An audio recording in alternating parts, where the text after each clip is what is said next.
Like, that sounds like it's built, like it's quality. This is the 2025 versus the 2022. And we really want to see, is it worth it to pay full price to get a brand new one or save a lot of money and get a used one?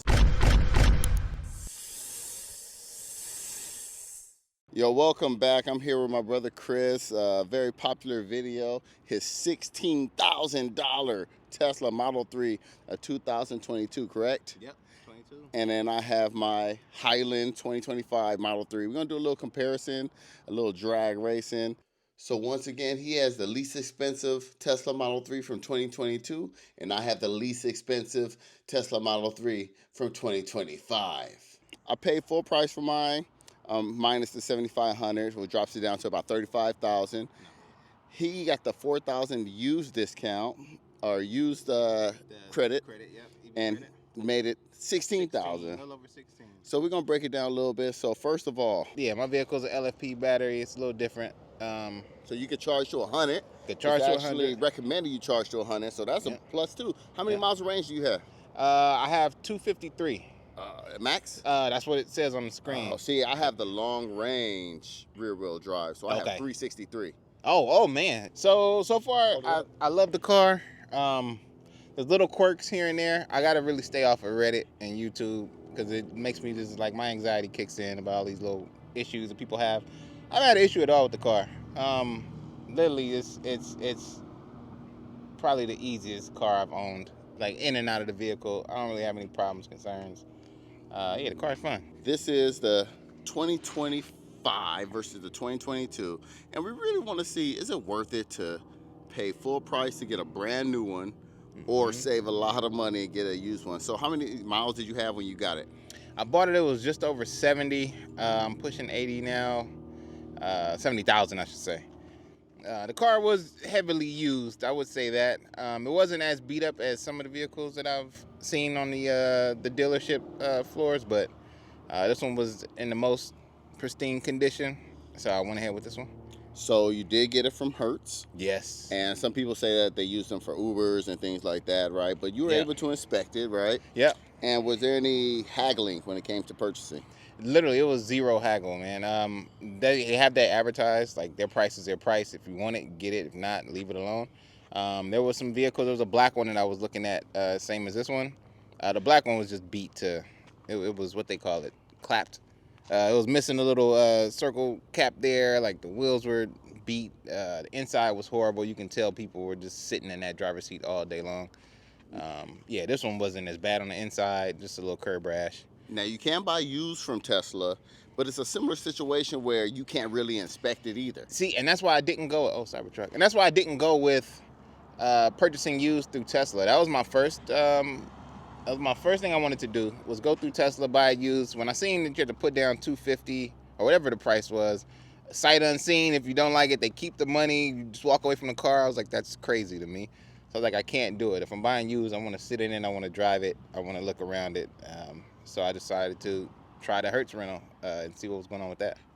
So one of the benefits, I would say, of Tesla, which sounds like Hertz as well, like there's no haggle, right? So you just already adjust your price and you can just purchase it. So that's cool that Hertz does it in a similar way, but the best part is that you can actually take a look at it. All right, and before you purchase a vehicle, especially a used vehicle, what's one of the main things people should worry about? Any used vehicle? A used EV. Used EV. Oh, definitely your battery health. That was the main source of anxiety for me. That range anxiety is real. Looking at the how much you're charging and how much it holds and then how fast that burns through. Like, you definitely got to check your battery health. You guys know that a channel sponsor is Recurrent. I told my brother, I said, if you're looking up used EVs, check and see if it has a Recurrent battery report. And did this one? Oh, for sure. Yeah, this one definitely did. That was the only vehicles I looked at. So mine was at a 97 or 96, if I recall correctly. It was still in the excellent range. My wife's was like 1 point below mine. And Recurrent was a major factor in me purchasing an EV. Basically, if you have an EV, any kind of EV, you sign up for Recurrent, it's free. right? And it monitors your battery for you. It'll help you know when to charge it, at the healthy battery range. You can monitor the health of your battery, the estimated range, the efficiency of your battery.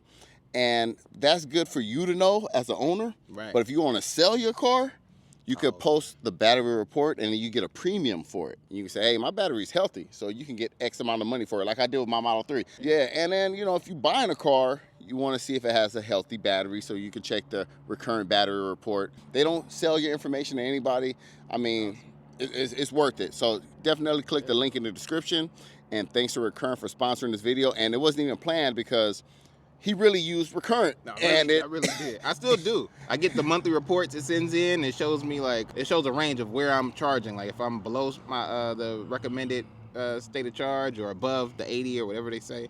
So like it just shows your habits and how that. And yeah, it's just a cool thing to see. So definitely check that out before you buy any vehicle. And if you have one, monitor your battery health. Yeah. So obviously brand new, it should be in pristine condition, but we all know you still need to inspect your car, right? For sure. But so 2 years old, well 3 years old now, 2022. Yep. Can you point out some of the things that was some imperfections or some issues that you've seen externally? Like this one, I did inspect it, but it was in pretty good shape. You know, it's not perfect, but it's in, I shouldn't say pretty good shape. I didn't find any flaws with it, right? Right. And, you know, you would expect that with a brand new vehicle. Definitely. But what's the price difference? 35, 16, That's 19,000? About 19, 20,000. So let's see if your external issues is worth a $19 discount. So let's take a look. Point out some things to me. So initially it was like the adhesive to the license plate frame.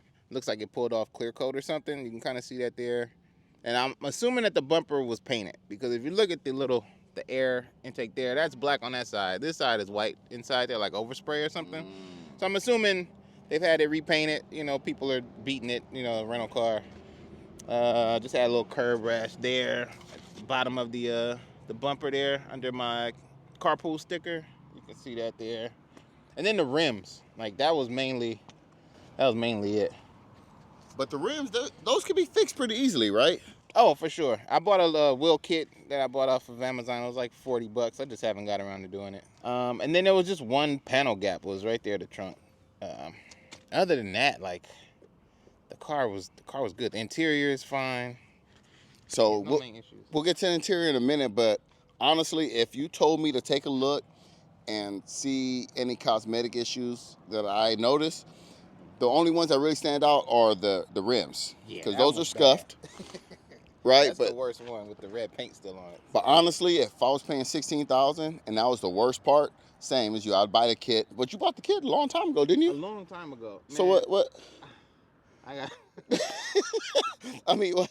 You waiting for like a sunny day? Oh wait. No. It's. You waiting for perfect weather? Oh, 72. What? I have a toddler at home. I work. I'm in school. I have a 16-year-old. Well, he's soon to be 16. So it's just time. The rims can wait. The rims can wait. It doesn't take away from the fun of driving a vehicle. The look of the vehicle to me, really, it's fine. I'll get to it when I get to it. But the paint issues, unless you know and you look really closely, you wouldn't even see it. So honestly, and this is a panel gap that's noticeable, but is it that bad? I don't even know. When I wash the car, like water runs through, it doesn't go in the trunk. So, you know, it's not that bad to me. I don't even see it really unless I'm driving by a glass window and I look and say, oh, look at the gap. But other than that, like, it's fine. To be honest, $16,000, the way it looks from the outside, perfect. You know what? Definitely worth it. Over here on the brand new one, I did check it out, and these are, you know, wheel covers. I didn't find anything. Like, some people could look at this gap and say, like, oh, that's wider than it should be. But honestly, I don't trip on stuff like that. That's why I haven't noticed anything on yours, because, you know, overall, I think it's in good shape. Talk about the way it looks. Now, that's subjective. Yeah. Do you feel like yours looks outdated now? You know what? I do a little bit. So the back for sure. I love the back of the what they call the Highland, right? I love the back of that. I love the way Tesla spelled out the lights integrated with the trunk lid. Like, it looks cool. It looks you can change that though. You can do a lot of these things aftermarket to make it look similar. You know, if it's about that, you know. Yeah, that's nice. The diffuser looks cool back there. Yeah. Like, that really puts that one to shame. But I've seen some aftermarket stuff too, so, you know, I can change that around. And then when they first showed the facelift of the Highland, you know, I wasn't the biggest fan. I kind of was like, oh, it kind of looks like a Mazda Miata or something. It was a little weird, but the more I see him, it's just aggressive looking. Mine looks like a frog, kind of like the Cars movie. You know, like it just looks playful and fun. But that looks sporty and aggressive, and yeah, it's really growing me. Now, why you gotta say Miata, man? Because now, now all I see is Mazda Miata. It wasn't even on my radar until now. Oh, hey. You know, but dang. My initial thoughts when I seen it, but the more and more I see him on the street, like I'm like, oh no, I like that. Yeah, you know what? Any change takes some getting used to, but honestly, yeah, I never really been a fan of the lights on the older models, but I don't know if it's worth $19,000. Right. Yeah, if you look at it that way, no, it's not. Yeah, I'm okay with my car's Disney look over there. But like I said, it's sportier, it's aggressive looking, it's sleek. You know, mine's a little more bulbous looking. Yeah, I think I'm digging the new styling more and more. So let's take a look on the inside. All right, so I'm getting a nostalgic feeling, not in a bad way. No, not in a bad way, because I had a 2020, which was a lot older than this, but just it feels good being back in this, and I'm getting a good vibe of what it was like. You have any issues with it buying it used? No. So I mean, like, it's just like little cosmetic stuff. Like clearly, like somebody's elbow sat on this all the time. Oh yeah. You know what I mean? But other than that, like, there's nothing interior wise that I had issues with.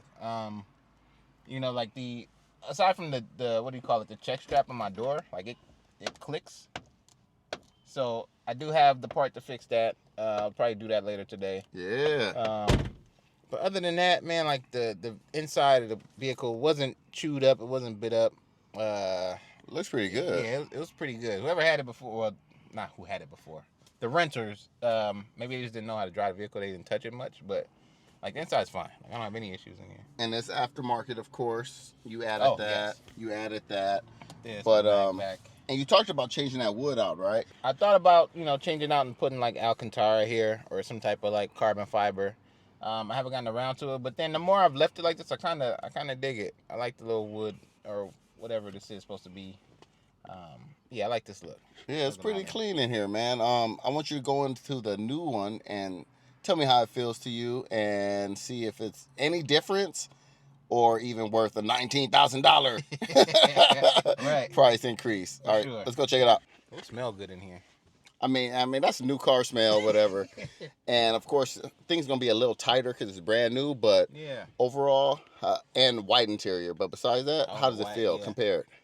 I feel it's kind of weird because the dimensions like of the vehicles are the same for the most part, right? But it feels like I'm like encased in here. It seems like way bigger than my car. Like I don't know how to describe that. Like this, like it seems like I'm just further away from everything. Like it's just wide open. And you know, it's funny because I pointed out, in my opinion, I think it's because of that LED bar around there. It gives the illusion of more space. You know what I mean? But yours has a similar shape, but it just feels a little bit bigger for some reason. Yeah, it feels more comfortable in this one, which is weird to say. But other than that, how about the steering wheel? I know you have a yoke, but the buttons on the steering wheel. Oh, that's right. Yeah, no stalks, right? Yeah. I'm sure this will take some getting used to. But that's kind of cool to always have your hands on the steering wheel. I mean, mind you, a stalk is just a swipe like that, right? But that's cool. Mainly when I closed the door, the sound that the door made was like, oh wow, this is like quality. One more time? Yeah, the door sound. Like if you can kind of hear it. Like that sounds like it's built, like it's quality. Like mine is kind of tinny, if that makes sense. No, yeah. They did make some improvements to the seal. Want to take it for a quick spin and see how it feels? Yeah. And again, your seat can try to ignore the newness of it. Just how does it feel driving? It's smooth. I'm gonna say, like, I'm trying to think of a different word to use. It's very smooth. Steering wheel is responsive, for sure. In my car, I can feel like the rocks that I'm driving over, I don't think that car was built for comfort, just cruising around. Like you said, I know the newness, right? So everything's gonna feel good, but this is very, very smooth. Now, I know that they tweaked the suspension, and that's noticeable, right? Oh, definitely. Oh, it's a nice little turning radius. I don't think mine turns like that either. Hit it real quick. Oh, man. Oh, yeah. Left turn in there. Mine doesn't do that either. So, I mean, so the driving, I know we just took it for a quick little spin, but is it noticeably different? It is. Suspension is just response time with everything. So like the steering wheel, acceleration, like everything is fine tuned. A little more tighter, huh? Yeah, just a little tighter. $19,000 worth tighter. If you've got the money to kind of just throw 19,000, and yeah. If not, I mean that car is a close runner up. Yeah, I wouldn't say get rid of all these old style Model 3s. Oh, that's nice though. I still love the way that one looks though. That's always the big question everybody want to know: is it worth to spend the extra money? Cause I have the older hardware, so I don't have this like nice kind of welcome screen in mine. Mine's a little older. But that's just they can update that. Oh yeah, for sure. And I don't know how much of the experience that adds to, or you know what I mean. It doesn't, cause like I said, my wife's Model Y has the new interface and everything. It doesn't really change much. It just feel like, oh, my car is kind of being left behind. But other than that, like, it's fine. But yours is still relatively new. Like, I feel like it's not, and I feel like, well, you do have hardware 3 as far as your full self driving. And Elon just said that if you bought full self driving, I don't know if you're interested in that. I'm debating. I may do the not subscription. I'm talking about buying. Oh, buying. Oh, yeah, okay. yeah, 8,000. Yeah, I don't know. This is a budget vehicle. I don't know if I want to throw 8,000 into a budget vehicle. Price. Yeah. That's half the car. It better do everything. Yeah. It better not be supervised at all. Full self everything. Yeah, nah. But he said that he is going to upgrade everybody's hardware from 3 to 4 if you bought it. But I don't know if it's worth it, honestly. Like, the subscription is cool, $99 a month. Right. I think I'm subscribed to it and this one when the full trial runs out. Have you used full self-driving before? I did when they gave little trials out. Okay. It did scare me a couple of times, but then I just kind of got used to it. I live in like a busy city, so maybe that's why it was a little weird acting. On the highway it was great, but I really love the auto park and the summons. If I could pay for that alone, like, I would do it. I think that's worth it. Yeah, they used to offer that. It was called Enhanced Autopilot, and it was like half the price. But it went away. But yeah, for the freeway and for the summon, it's like, oh, that's cool. I'll take that, Right. Yeah, this is nice in here. I like this. But still, it's pretty similar, right? It is similar. It's kind of weird. It's very similar, but then it just feels like it's just upgraded. Like, it feels luxury. Refined. Like when I got it, refined. Like getting in my vehicle for the first time, it has a luxury feel to it. The Model Y definitely surpassed that luxury feel of that one, but getting in here, it's like, yeah, this is nice. When you first got in your car, you had it for a while, so you got used to it. Yeah, when almost you a year. first got in it, did it feel super nice and luxurious? Oh yeah. Okay. It definitely felt nice. Getting out of it, I did the whole I still look back at my car when I get out of it. When I park it and going in somewhere, I felt good. I felt proud driving it. Like, yeah, this is cool. This is a nice vehicle to own. So yeah, I guess like you say, after having it for a year now and then seeing the refresh model, it's like, oh, is it a little outdated? But no, I still love driving my car. So look forward to getting in it and taking on. So now that you've experienced, the 2025, and you have your 2022, I would say you still got a good deal on yours. And I don't think anybody should pay $19,000 more, in my opinion. Right, yeah, that's what I was going to say. It's a very nice car. It's really cool. A $19,000 difference, like, that car is just fine. Like, I don't see any issues with mine. And you got a healthy battery. Healthy battery. Yeah. Oh, so you know what? Hold on now there. So that's something to think about too. We didn't talk about that. 100 miles at difference, all. yeah. 100 plus miles difference. 100 plus. Because you don't really get real world 253, right? Like, no, you don't. That is a big difference for $19,000 though. For $19,000? For $19,000, yeah. But That makes it a little bit more bearable, right? It does. And then it's all your lifestyle too. I commute maybe 16 miles a day. So like it's not a problem. I charge my car maybe once a week, you know. Maybe some weeks I go, you know, maybe 10 days before I charge it again. But yeah, if I was commuting like I used to, yeah, I would definitely have to upgrade and get something with longer range. Yeah, you know what? I didn't even think about that. It does matter. Oh yeah, my original Model 3 was 250, and honestly, it was like 210 when I charged it to 80. You know, real world usage like 200. You know, and it was fine. It worked. But if you're trying to take longer road trips, of course you want more mileage. And of course, we can't forget what the people want. We gotta drag race these. Yeah, let's go ahead and set that up. So once again, he has the least expensive Tesla Model 3 from 2022, and I have the least expensive Tesla Model 3 from 2025. Are you ready to go over there? I'm ready to go. All right. I'm in launch mode. I'm ready to go. Here we go. We about to drag race. We got full permission from the city of Adelanto, and we're gonna go ahead and see how it goes. Mark, set, go.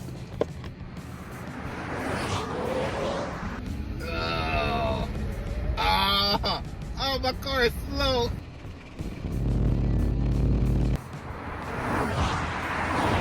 Oh, man.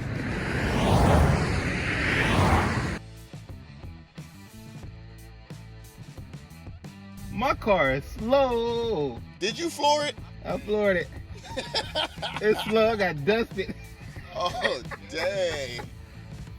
Complete update and increase for sure. Man, that was terrible. I appreciate you once again. No problem, man. Thanks for having me, and thanks for talking me into getting one, because I was one of those Tesla haters before too. In the car, yeah. Once I got in it, you was like, just go test drive one, see if you like it. I rode in yours. I didn't drive it, but then no, I drove your X, I think. And I was like, that was nice. But yeah, I went and drove that. I was like, oh yeah, no, I gotta have one. Like, this is cool. Well, you know what they say. Cobra told you. All right, y'all.